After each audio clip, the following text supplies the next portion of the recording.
O acendido das luces de Nadal en Boiro foi un éxito rotundo. A Gala da Cultura Solidaria, que recolleu alimentos para Cáritas, marcou unha xornada emotiva na que Daniela, unha nena con enfermidade rara, foi a encargada de dar o pistoletazo de saída ao Nadal no municipio. A pesar da persistente choiva que caeu sobre a comarca do Barbanza, o Nadal en Boiro brillou como nunca grazas ao acendido das luces festivas. O acto, que inicialmente ia celebrarse ao aire libre, tivo que ser trasladado ao interior, concretamente á entrada do concello, debido ás malas condicións meteorolóxicas. Alí tivo lugar a cuarta edición da Gala de Cultura Solidaria, un evento que recolleu alimentos a beneficio de Cáritas, facendo desta xornada unha celebración na que a solidariedade tamén foi a protagonista.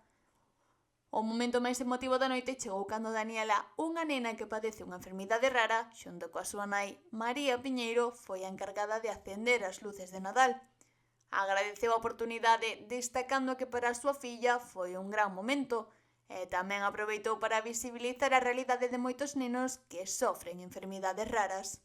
Como ben sabedes, estes días se fixo algunha declaración contando o que lle pasa a súa nena, Daniela, pedindo colaboración de todos e todas. Como ben sabedes, o Concello de Boiro vai a colaborar cas asociacións culturais durante estes festivais que van a ter o día 14, o día 21 e o día 28 con unha chocolatada.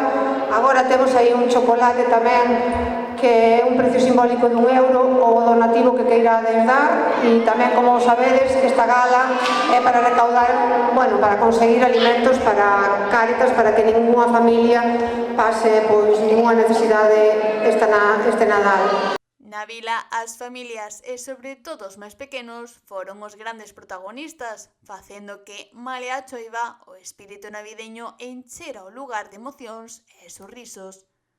Esta noite de Boiro marca o inicio da tempada de Nadal, que continuará cos actos e actividades previstas para os vindeiros días en toda a comarca.